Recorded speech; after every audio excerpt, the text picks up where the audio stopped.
Hey, yo, welcome to the Best Day Ever podcast. It's your boy, Mr. TRUSAV, Tru Sav in the building.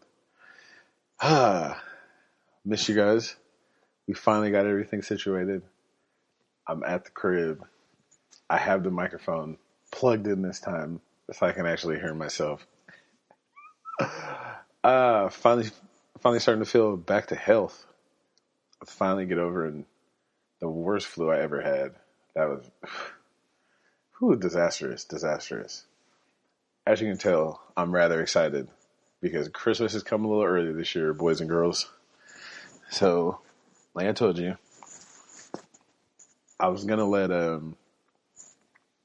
keep funking with my mom about this whole PlayStation from 20 years ago, but I got over it. I learned how to deal with it. And I did that by buying my own. So I went online, bought one, had the little bundle, got Madden, 2K, Call of Duty, all the regular stuff. And I bought it online on Amazon, and it was supposed to get delivered on the 13th, which is Monday, which is today. But because God is so good in her infinite wisdom, she had it delivered on Saturday. So I was at work, and I got the email saying that my package was delivered. I was like, my package?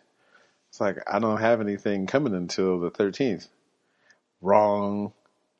So it came, the PlayStation, the games I went and picked up from the store on Friday, but the actual PlayStation was supposed to get mailed on Monday. So to my surprise, it came early. So Christmas came early this year. So needless to say, I've been on it since Saturday night. Gamer tag is Tru Sav 52 on PlayStation 4. Whenever you want it, you can get it. I'm so excited right now. I don't know why. I think it's because I've never owned a PlayStation. I've been more than happy to hand out ass whoopings at other people's house, but I've never owned one myself. So this is exciting. This is really exciting. I've already created the best football team, the San Francisco 49ers. We're out here whooping ass right now in the little franchise. I know I wasn't supposed to get one. I know I usually don't talk about video games and stuff, but it's exciting. I'm sure it'll wear off in a couple months, but it's cool just to be able to interact with people that I don't normally see all the time, because usually, unless I go to Sacramento, I don't see a lot of my friends.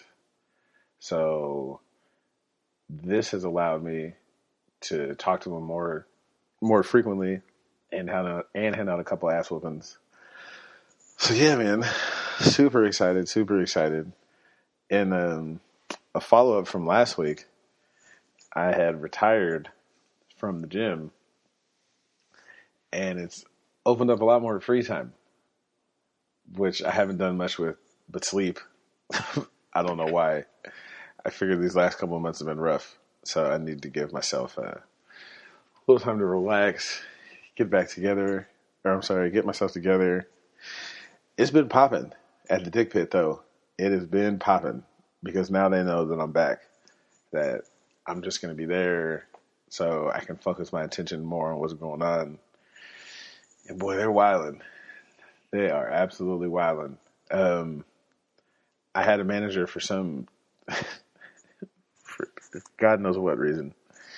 He took it upon himself to tell an employee that she was causing a problem because other employees were talking to her and they weren't being as productive, which that's not really her fault if other people aren't being productive. But I was like, okay, so you told her that, then what?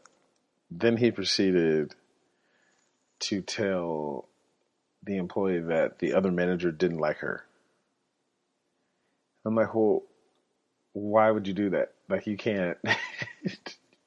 You're a manager. You can't tell an employee that another manager doesn't like her, especially when you're trying to reprimand her for something that she's done. Like, I don't understand. So then the employee came to me and was upset about the whole situation.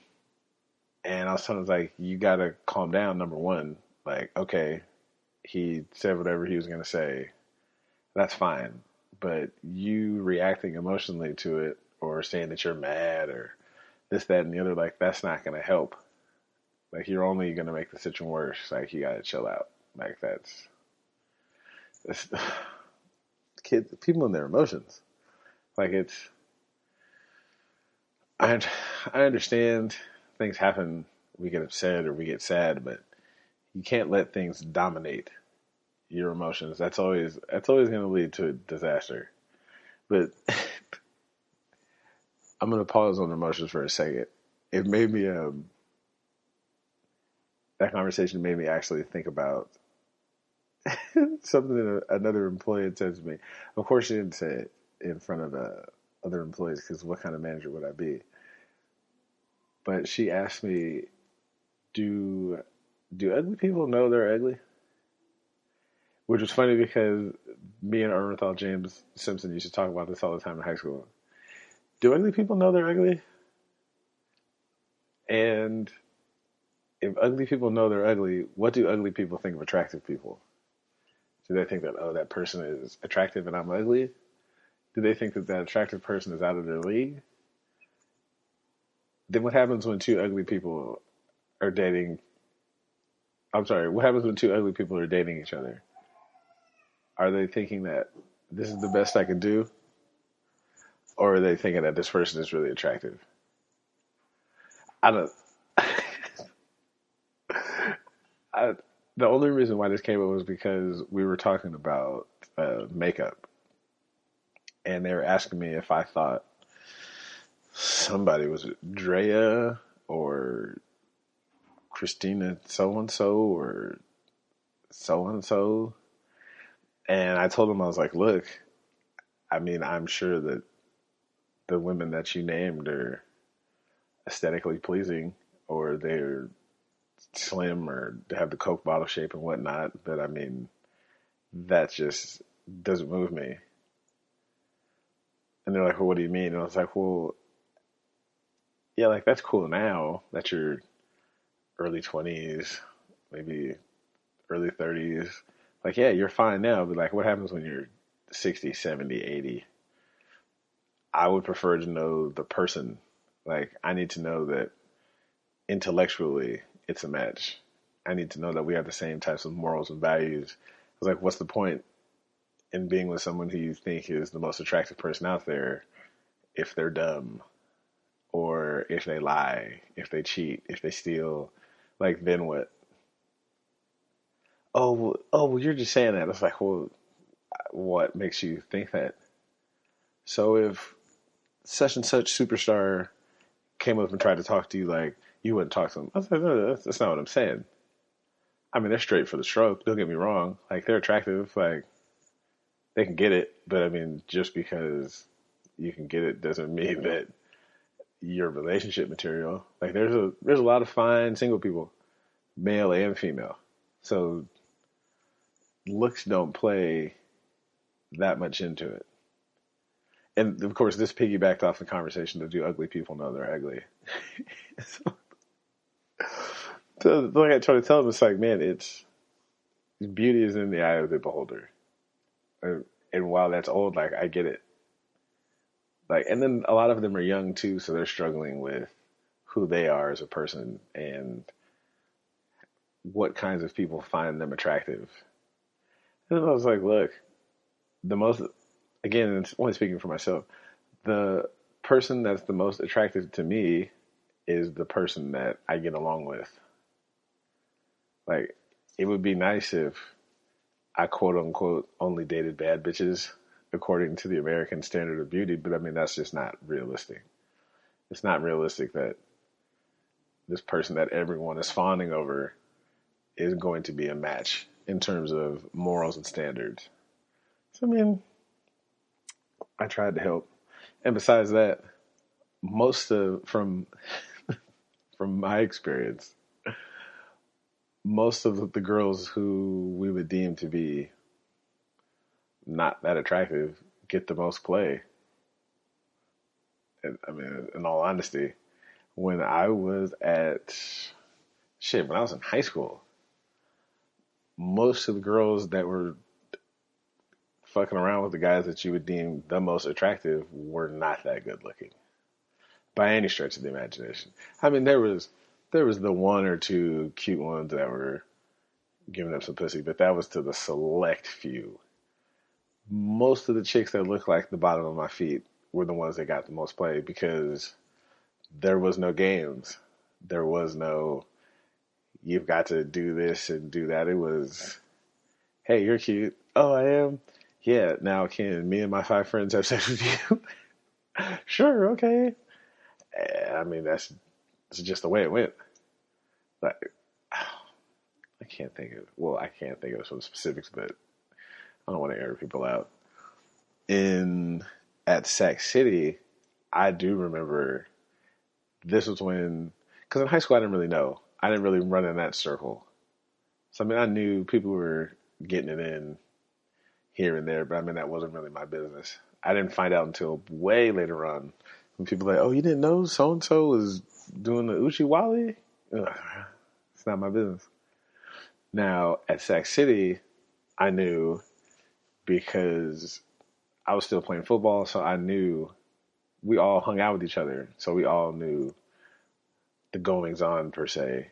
And there was a girl that looked like, she looked like Grimace. If you don't know, Grimace is the guy from McDonald's, the little purple dude that looks like Barney, maybe. So like her bottom half was built like Grimace, and the top part, she looks like Mr. Ed with the Predator hair. I mean, she was a whole one of the nicest girls you ever met. But I mean, Shorty was wild. she was built crazy than the motherfucker. But again, somebody liked it because all of the guys that were deemed attractive on our team were always at her house, always, and she fucked all of them. And it was crazy because there was girls that were like, "Oh my god, Tyrone is so fine, Brandon is so fine. I wonder what I gotta do to get with him." And it was like, give him some pussy. Like, far be it for me to judge. If that's what you want to do, God bless you. I hope it works out for you.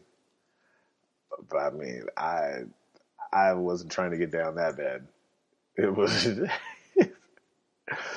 it would just be so funny to watch all these different women falling over a dude and be like, "Oh, he's so fine, so and so," and just kind of brought me to the conclusion, like, it doesn't really matter what you look like. Well, it matters if you're an ugly dude. Like, if you're an ugly dude, like, you gotta have some money or dress nice. But if you're what the world would deem an unattractive woman,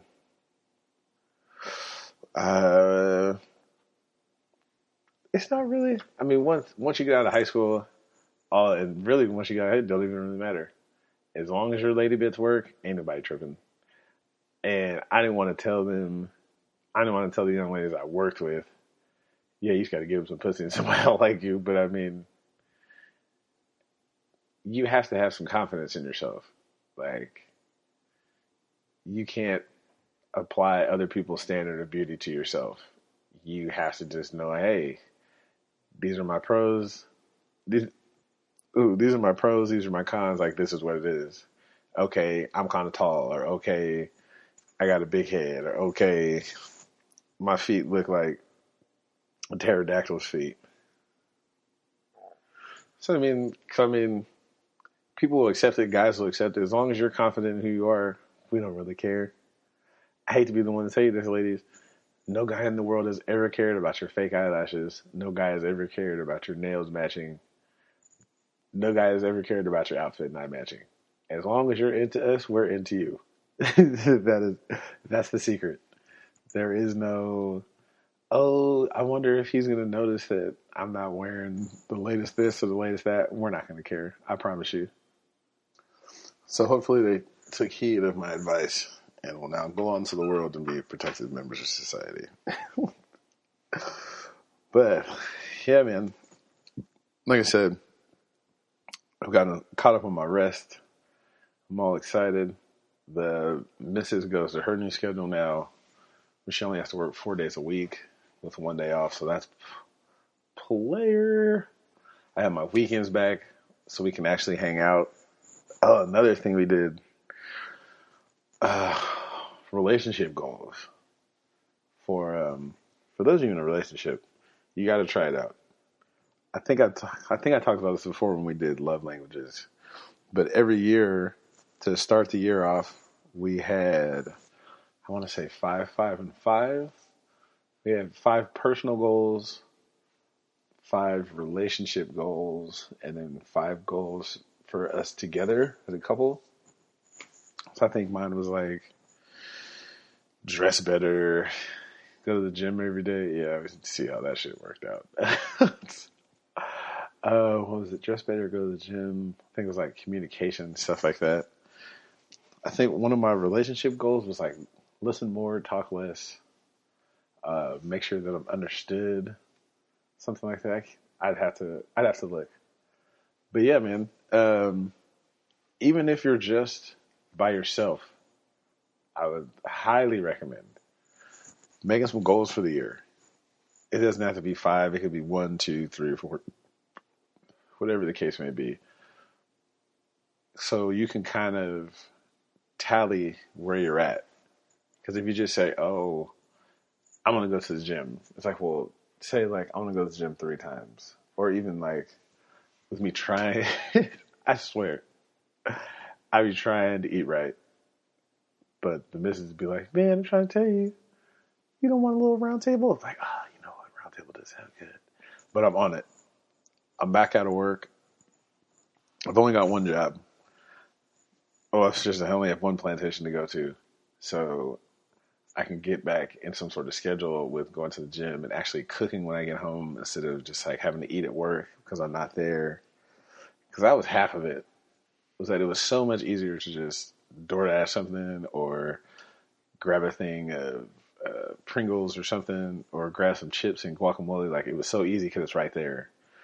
But I feel like as soon as I get back into my little routine, that'll actually change things because my waistline is hurting. Stuff is starting to get a little tight around here. I'm not as skinny and beautiful as I was a month or 2 ago. So I need to get back on that. But yeah, as far as the goals for the year, if you are not in a relationship, then I would just say probably just do more personal. Instead of 5, just do 10 total of them. But make sure it's something that you can actually keep track of. It's not just something open-ended. Like, oh, I want to do better at this. Like, make it, you say, oh, I want to learn something. We'll say, I want to read 6 books. Or I want to read some books by somebody who's financially literate. So you can actually start understanding this monster that is the stock market or the housing market, something like that. Something that's tangible that you can actually see yourself progressing in. And I mean, you don't have to turn yourself into a day trader overnight, but it's, what am I thinking? It's baby steps toward the goal. I mean, you're not going to be able to knock it out in a day. You've got 365. Hopefully. I really am just excited about this PlayStation. I'm not even going to front. Like, I think one of my goals is going to have to be to play like maybe once a week, maybe twice. Because it is just, the last time I played a PlayStation was probably like 5, 6 years ago. So it's completely different since the last time I played. I'm going to get on the tangent talking about this. I can't even do it. I can't do it. Whew. Do it. Oh, another exciting thing at work. I had a lady lose her mind over this coupon thing. Like we had done this mailer. We had mailed out coupons to people in in the neighborhood that the Dickies is in. And so I'm in the back chilling, doing what managers do, read emails, air quote. And I can hear this lady just yelling. So I'm like, what the fuck is going on? So I come out of the back. I come to talk to her, and I'm like, man, what's the problem? Oh, well, she wanted to try to use like 3 coupons at the same time. And like it explicitly says, like, no, you can't use all 3 at the same time. Like, it's usually common sense. So she's just going, oh, this is bullshit, and this and this and this, and this is false advertisement, and I'm going to sue, and blah, blah, blah, blah, blah. And the whole time her kids are with her, and her kids are just so embarrassed. I feel bad for them.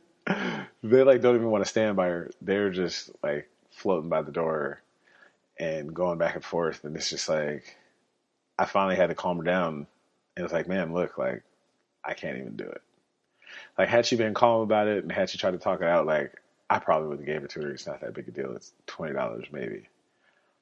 But the fact that she was just so out of control was like, you're doing all of this for $15-$20? Like, I don't understand.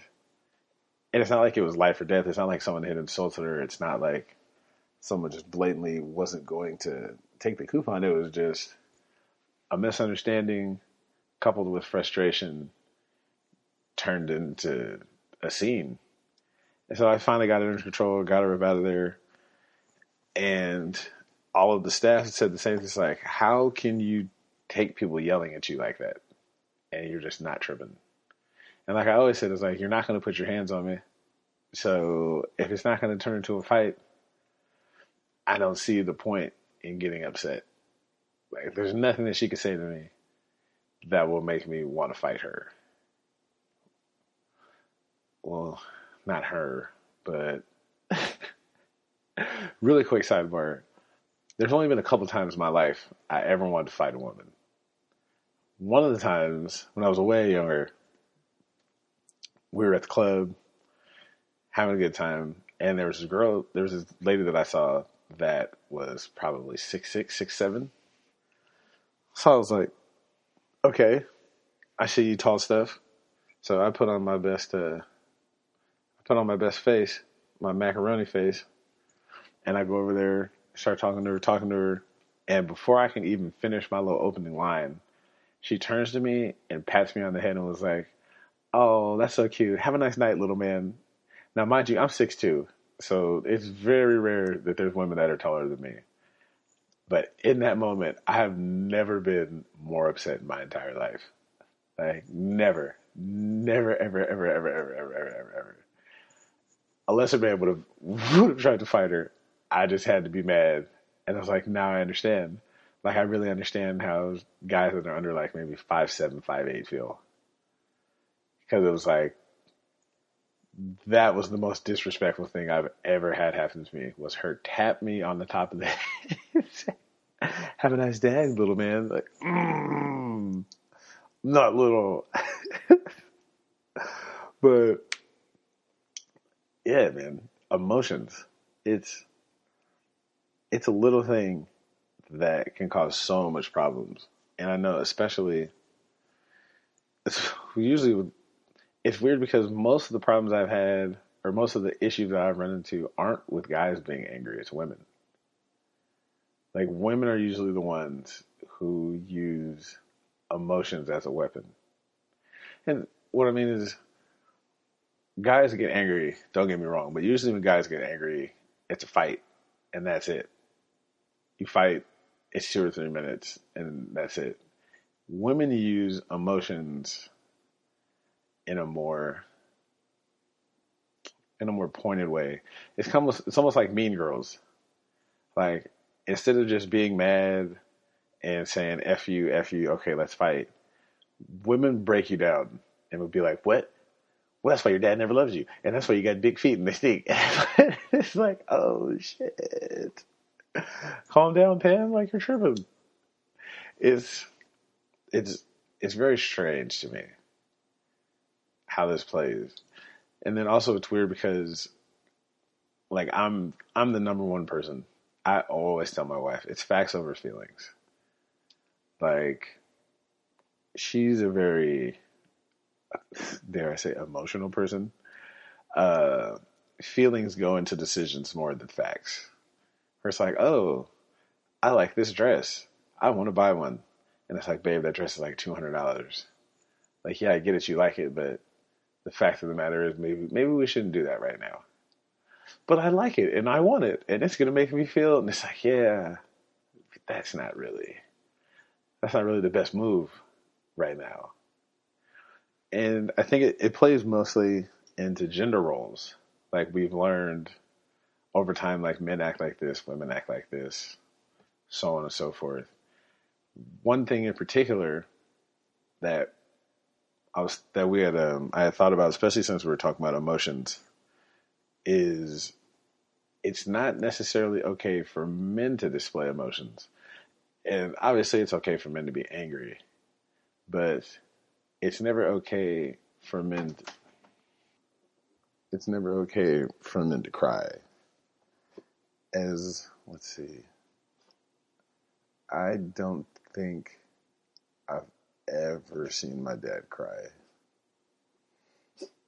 Mm-mm. And he was, 70 something? As long as I've been alive, I don't ever remember seeing him cry for anything. Good, bad, nothing. Mm-mm. He was rather stoic. And that was the way it was back in the day. Like, men don't show emotion. It's either the only emotion that it's okay for men to show is anger. But there was no crying. There was no speaking about feelings per se. I don't remember. I don't remember crying as an adult. Now that I think about it, I don't think I probably cried until I think my uncle died. No, I made it through that one. It wasn't until my friends started dying.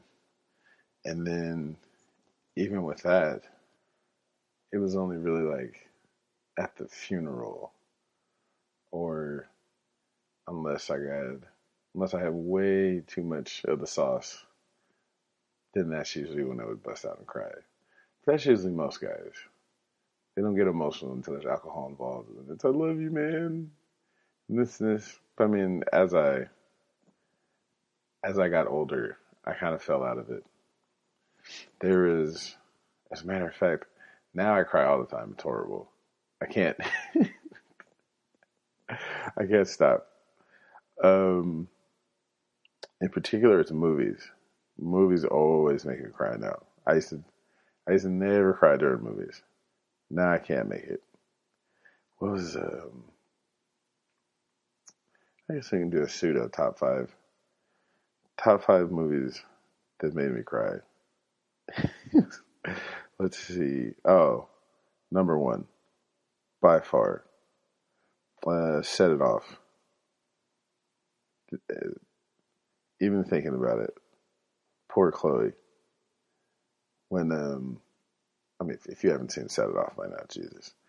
Yeah, when she goes to get away and Jada Pickett's in the bus, and as she's in the bus, Chloe gets lit up. Like that still hurts. That was because there's so much had happened. Like you thought they were gonna make it and get away, and then they get caught, and it was just like, ugh.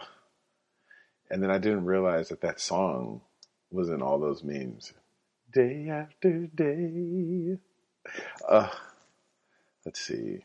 Number two. Coco. I didn't even want to watch Coco. Coco was that Pixar movie, and my wife wanted me to watch it. So I begrudgingly watched it. And in the beginning, I was like, oh, yeah. So on and so forth. The little boy, his grandpa died. Oh, yeah, that's terrible. Woochie, woochie, whoop. And then as the story progressed and I got more and more into it, I was like, oh, okay. He choked on the Teresa. Oh, okay. And then as it slowly started to come together, I was like, oh, no. He made that song. He didn't really choke. He killed him. And right as it got to where the day was ending and he hadn't put his picture up when he started to disappear. Somebody started cutting onions. I don't know. And my wife looks at me and she's like, "What's wrong with you?" I was like, "No." I don't really let the tears flow in front of my wife at this point. I wasn't that, I wasn't that mature yet. But yeah, so then when they put his picture up and he came back, the river started flowing, and I just couldn't help it. It was so sweet and so sad at the same time.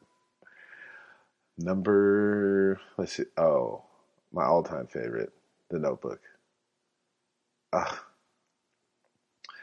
not gonna lie, another one that I didn't want to like it. I absolutely didn't want to like this movie. It's the regular boy meets girl. Boy or girl pretends like she doesn't like him. They break up to make up. Now, I didn't know, of course, the first time you watch it, I didn't really know what it was going to be. So as I'm watching it, I'm just like, oh, okay, this is your average romantic comedy. I'm like, why are these old people telling this story? Like, it doesn't make sense.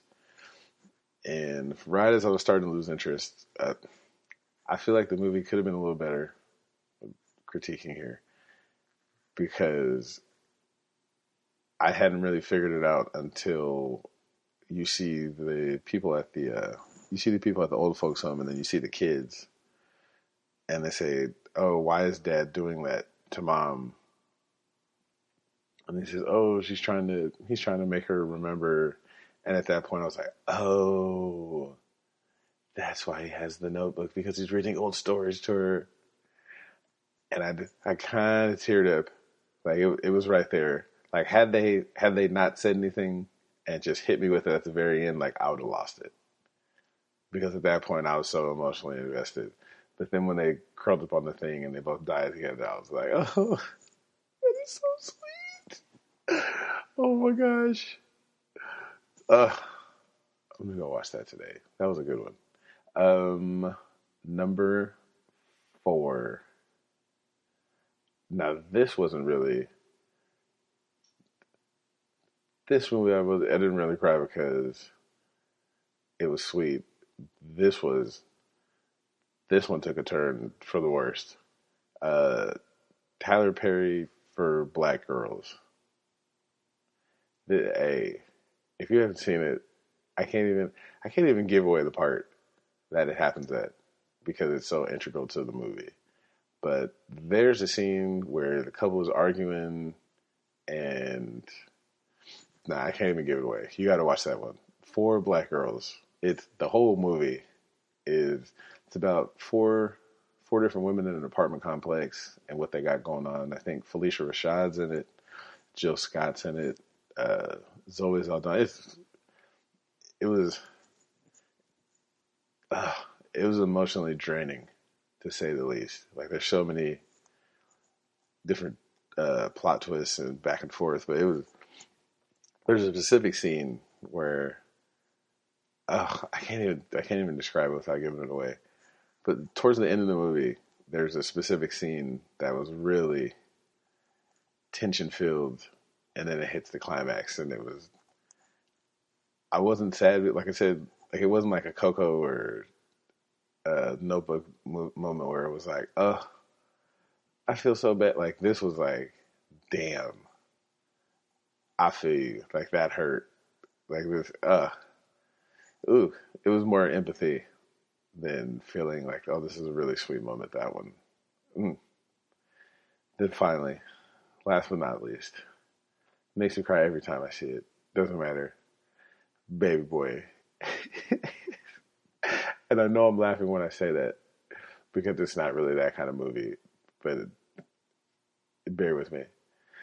So the part that gets me every time is when, after Snoop gets out of jail and he moves in with Yvette, and Yvette comes to Jody's house with the baby and is like, "Jody, I need $500 to fix the car because some," and they start going back and forth, and she runs to the car And she's like, he don't love me no more. And she starts crying. Boy, I lose that shit every time.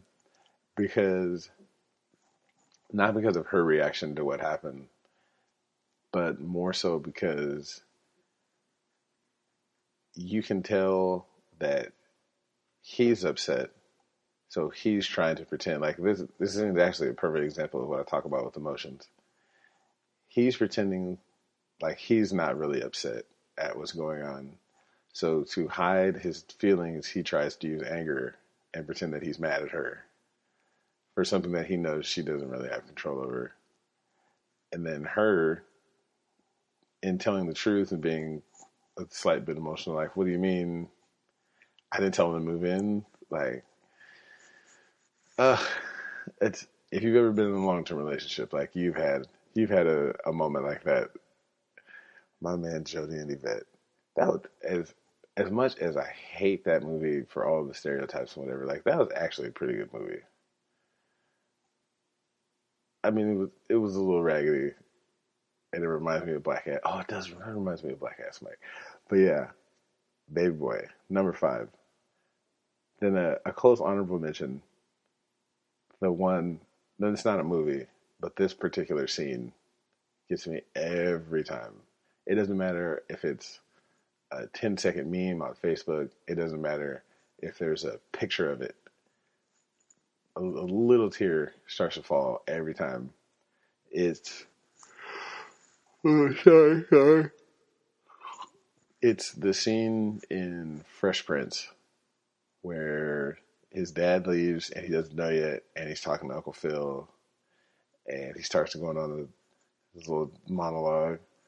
I didn't need him when I was 16. I didn't, what did he say? I didn't need him to teach me how to shoot a basketball. I didn't need him to teach me to talk to a girl. I didn't need him to teach me how to drive. Why don't he want me, man? Poor Will. I wanted to hug Will. Like, that is, and it's, Jesus. Because that speaks, I think that scene in particular speaks more to what I'm talking about not being emotionally available and not knowing how to express emotion. So in that scene specifically, instead of just coming out directly and saying it, like, and coming from the, instead of Will just saying, why isn't my dad here? I want my dad here. I miss him, or crying or whatever. He comes with anger first. And it's like, that's what most people that I know, that's what most guys do. But you have to be able to, especially nowadays, like the stoic, unfeeling, uncaring archetype of a man like that's gone. Like those days are gone. And you have to be able to express yourself. Like, it can't just be, I'm upset. Because it's not really healthy. And your relationship's not going to go anywhere. And that's not even a relationship with the opposite sex. It's a relationship with anybody.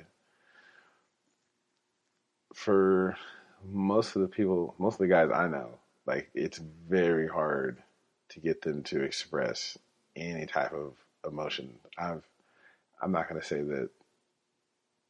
Well, I've graduated a little bit after some of the tragic events that have happened over the last couple of years. It made me realize that when you hide your emotions, that's when bad things happen. Because a lot of times I would be upset about things, and instead of just talking about it and being like, hey, this is why I'm upset about this, this is how I feel about this, I would just hold it in and be like, oh, let's go drink, or let's go get high, or I would do anything except acknowledge that emotion. And what usually would happen was that's when you go to the bar and you get in a fight with somebody, or you spiral out of control with trying to use drugs or something else, whether it be food, drugs, alcohol, people, to kind of mask your feelings instead of just letting it out. I mean, I don't think there's anything wrong with having a good cry from time to time. I think the issue becomes, like I just said, when you begin to sulk and that becomes your entire attitude. I call it being the Eeyore. If um if you remember Winnie the Pooh, Eeyore was what was the Eeyore, the donkey? And my man Eeyore just couldn't seem to get over stuff.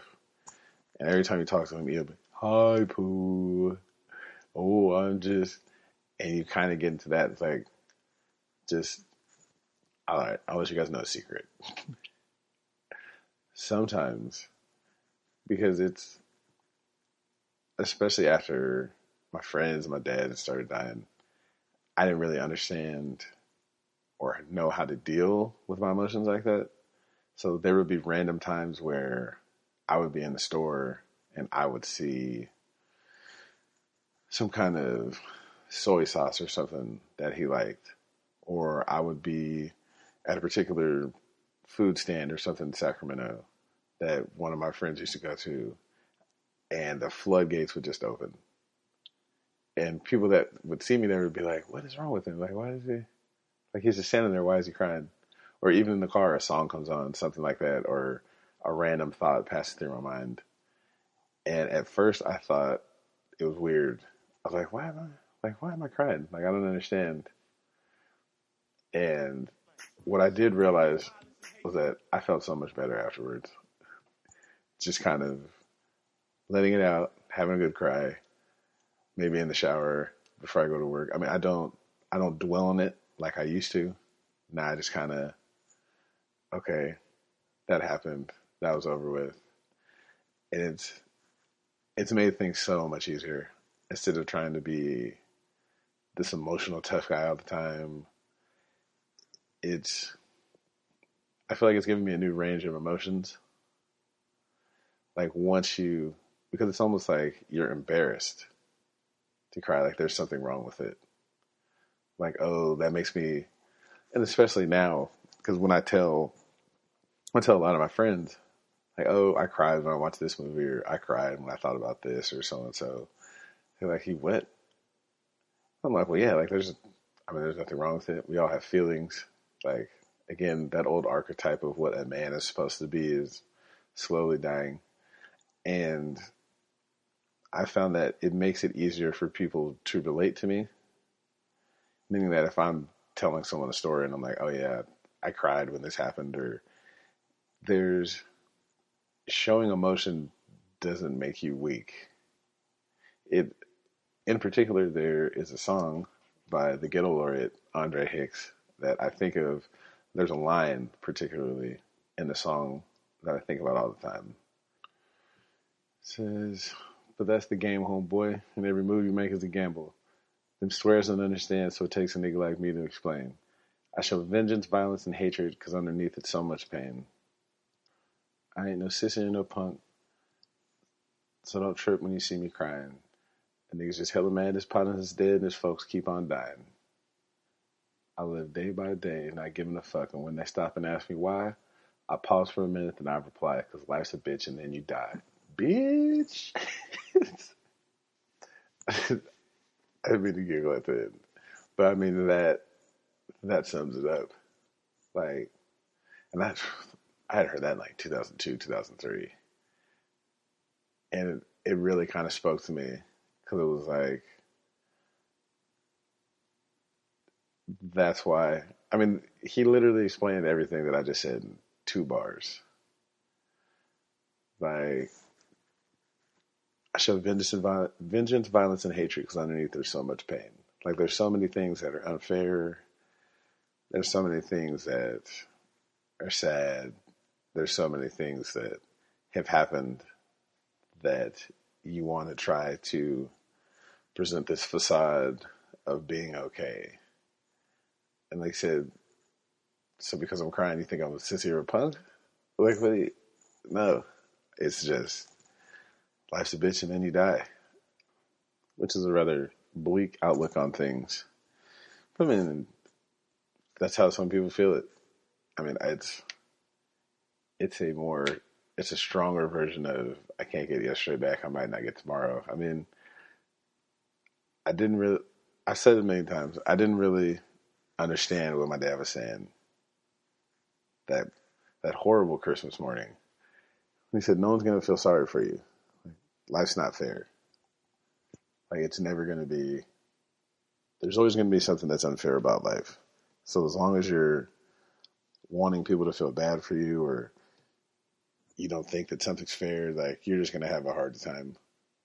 As soon as you realize that bad things happen to good people, it'll make it a lot easier to deal with."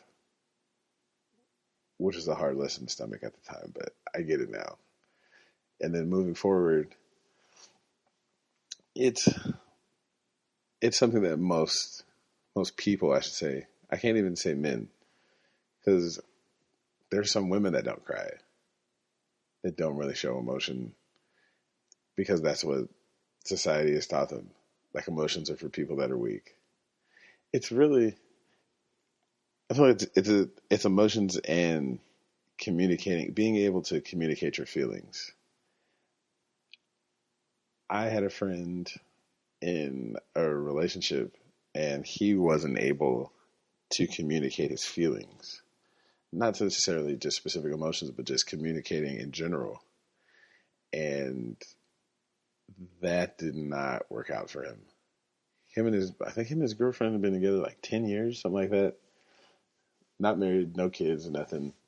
But they slowly started to grow apart because of his inability to communicate how he felt about things.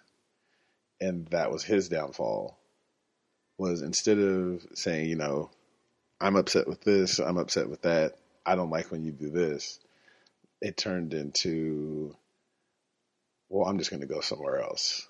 And I'm going to deal with this different woman, and so on and so forth. And he made the mistake that most men make. He thought that by leaving, she was going to wait. Because, I mean, in the beginning, well, I guess I'm telling the story out of context. So they've been together as long as my wife and I have been together. Like, I met them a little bit before I met her. And Jesus Christ, they've been together forever. And my man just is not good at, he's not good at explaining emotions. Like there's never been a situation where I've talked to him and any type of emotional thing has come up ever. Like, I was upset when this happened. I didn't like this happened. Like, nothing. As long as I've talked to him. So I can only imagine what it's like at home. So he tells me, we're not, there's trouble in paradise, per se. She does certain things that I don't like. I'm sure I do things that she doesn't like. But he was having a difficult time communicating that to her. And so they break up. Because again, there's no kids. So it was a clean split. So he did what most single guys do. He pretended to move on emotionally and found someone else. And like the trooper she was, she held out. It was about a year ago. Yeah, she held out for about a year. And then she found someone else. And now he doesn't know how to feel about it. Because with most people, when you break up or when you end a relationship that you didn't really want to end, you're going to pretend like everything was fine. It's going to be, oh, I don't really care. I feel so much better now. I'm doing me, as the kids would say. But when he saw her Facebook, which is weird because they were still friends on Facebook. So it's not even like they really disliked each other. This was just an argument that went too far. Like, instead of just apologizing and being like, hey, let's talk about it, he didn't want to talk about it because he didn't want to talk about his feelings. He just moved on physically, but not emotionally. So while he found someone else to deal with, he hadn't really dealt with the emotions of what happened. So when she posted some pictures of her with her new boo, that shit hurt. That hurt right in the middle of his chest. And so then because he had brought it up to me, I was like, oh my gosh, like, I can't believe it, this and this and this. And I was like, my man, did you think she was going to wait forever? Like, I mean, I get it. Like, you broke up, she did something you didn't like, and you're trying to act like it's unforgivable, but I mean, life goes on. I was like, now you're in a situation where the girl that you were with, you broke up with, so now you're by yourself. And instead of just apologizing and being like, hey, I was wrong, let's talk about this. You wanted to be, what's the name? Leonidas from 300 and act like you had no emotions. Now look at you. It's like, you tried to save face by pretending you didn't have any emotions. Now you're all in your feelings. And I mean, I've been guilty of that. There was a point where I tried to stifle my emotions to try to pretend like some shit didn't hurt, but especially when it comes to interpersonal relationships, like I feel like people, not just men, don't want to be vulnerable. When you're sharing your feelings and emotions with somebody, it can go left very quickly. I remember a girl that I was dating a long time ago, like way before I met my wonderful, lovely wife. I had shared, what was it? Like I didn't like somebody, or I was feeling, there's certain family members that like I didn't particularly care for. And I was saying how it made me feel uncomfortable when they were around. Not for any particular reason, I just didn't like them. I felt like they always were negative, and I would just prefer not to deal with them. And I told the girl that I was dating that this had happened, or how I felt about this. And I'll be damned if we had gotten to an argument before the party we went to, and she brought it up, like in front of the people. Oh, that's why Tru Sav doesn't like you, because such and such and such and such and such. And I was just like, oh, this is horrible. Or there's also been instances where I did share my feelings with someone I was dating before my lovely, wonderful wife, and they threw it in my face. Where I was like, oh, I get emotional about X subject. And then during the course of an argument, it got brought up. Oh, that's why you were crying about such and such and such, and you're not a man, and this and this. It's like, so, and that type of stuff is what leads to physical violence, especially with guys, because men aren't really taught how to deal with their emotions. Like, you're taught, yeah, you get mad, you fight, whatever. But especially when dealing with women, like, women are more mature than us, especially emotionally. So men don't know how to react in emotional situations.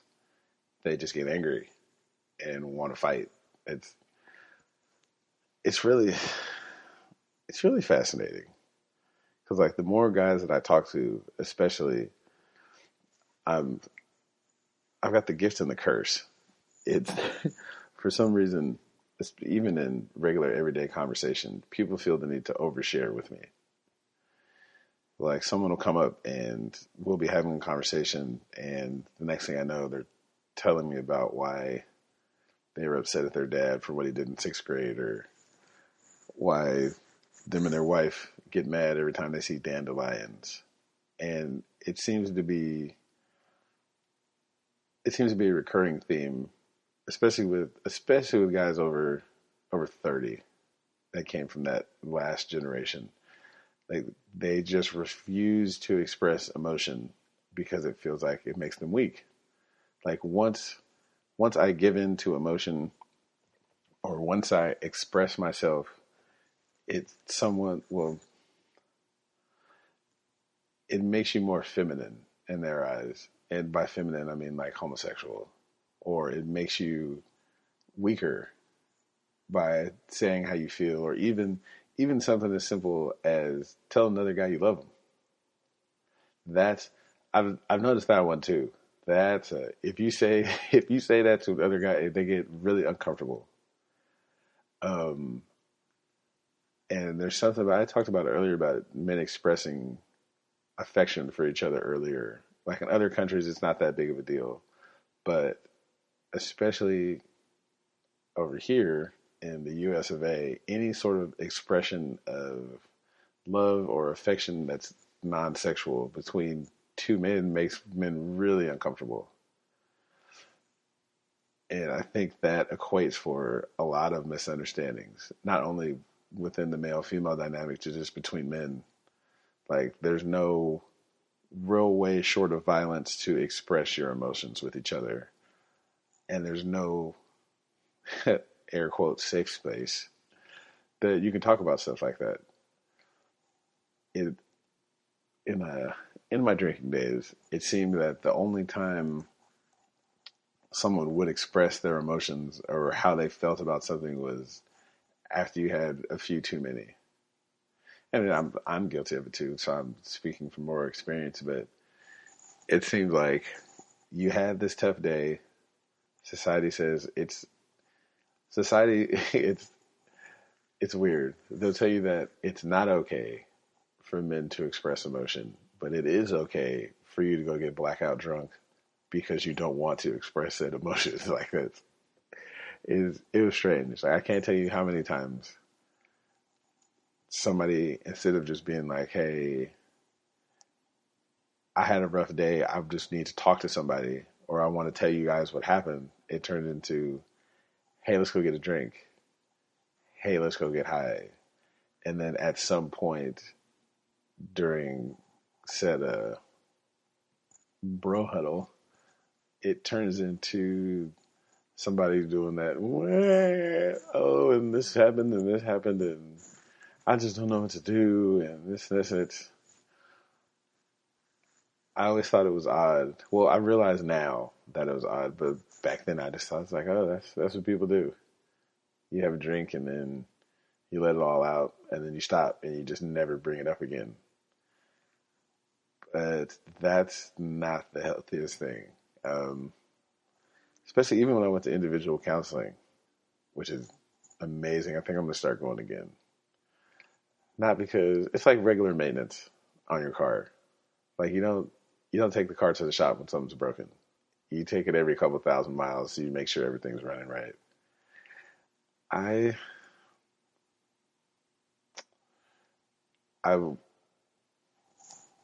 want to say that I didn't understand why those sort of things were happening, but I absolutely did. I mean, because again, like I said, I did it. Like when it's been ingrained in you for so long that you don't show emotions, you don't talk about feelings, stuff like that. It's kind of hard to come out of that, to unlearn something like that. But when I had gone to counseling and I had talked to my counselor about it, they're saying that's how else would you learn how to get over stuff like that? Because what happens is you keep it bottled up and then it's like a teapot. It simmers, then it boils, and then it boils over. And that's when arguments happen. That's when you get in a fight with somebody at the bar. That's when your road rage comes in. It's like you have to learn how to express yourself. But then the other side is you have to learn how to listen to other people express themselves. So it can't just be you unloading on somebody. You in turn have to be a good listener. Because I don't know if you guys noticed, but I like to talk a little bit. I don't know, it's weird. But when you share something like that, then in turn, it's going to make other people more open. So now you're going to have to listen and learn how to respond to that sort of thing. And I feel like I've kind of unwittingly done it to some of my friends where I made it, they'll try to, a lot of times when you share something that you think that you're not supposed to be saying, you try to use humor as a way to deflect. So they'll say something that's really personal and try to cover it up with, oh, but I'm not a punk or nothing, this and this. Like, bro, like, it's cool. Like, I'm not going to repeat what you're saying right now to me. I'm not going to make fun of you because you're having an emotional reaction to something, which is why I'm always so upfront about, oh yeah, I cried when this happened, or I'm upset about this, or I felt this kind of way. It's, if you're going to be, if you're kind of, you have to lead by example almost. You have to be willing to let people see that you're vulnerable and let people see that you don't have a problem with showing emotions that aren't just specifically anger. I mean, it makes the experience better because now I can watch all these sad movies and we can share a box of Kleenex. I mean, there's the generation before us of just unfeeling, uncaring. That's gone. That's gone with the way of the dinosaurs. Like the way things are now, it's so much more. Like I said, the roles are reversed in terms of gender, in some good ways and some bad ways. But that's another discussion. But fellas, feel free to express your emotions.